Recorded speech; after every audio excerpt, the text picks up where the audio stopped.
ছাগলকাণ্ডে জড়িত হয়ে বহুল আলোচিত জাতীয় রাজস্ব বোর্ডের এনবিআর সাবেক সদস্য মতিউর রহমান ও তার প্রথম স্ত্রী সাবেক উপজেলা চেয়ারম্যান লাইলা কানিজকে গ্রেফতার করা হয়েছে। মঙ্গলবার 14 জানুয়ারি রাতে রাজধানীর বসুন্ধরা এলাকা থেকে তাদের গ্রেফতার করে ডিবি পুলিশের একটি দল। এ বিষয়টি নিশ্চিত করেন ডিএমপির উপকমিশনার মিডিয়া ও পাবলিক রিলেশনস মোহাম্মদ তালিবুর রহমান। তবে কোন মামলায় তাদের গ্রেফতার করা হয়েছে সে সম্পর্কে সুনির্দিষ্ট তথ্য জানা যায়নি।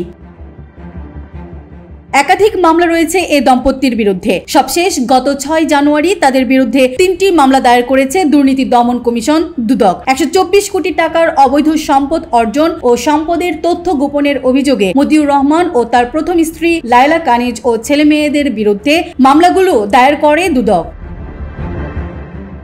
গত বছর কোরবানির জন্য ঢাকার মোহাম্মদপুরের সাদিক এগ্রো থেকে মতিউর রহমানের ছেলে ইফাত 15 লাখ টাকা দামে ছাগল কেনার ফেসবুক পোস্ট ঘিরে মতিউর রহমানকে নিয়ে সোশ্যাল মিডিয়ায় সমালোচনা শুরু হয়। এরপর আলোচনা চলে মতিউর রহমান ও তার পরিবারের সদস্যদের কোথায় কি পরিমাণ সম্পদ রয়েছে এসব নিয়ে। এসব আলোচনার মধ্যে একের পর এক বেরিয়ে আসতে থাকে মতিউর পরিবারের বিপুল চাঞ্চল্যকর তথ্য। পরে গত বছরের 4 জুন মতিউর ও তার পরিবারের সদস্যদের আয় বহির্ভূত সম্পদের অনুসন্ধানে নামে দুদক।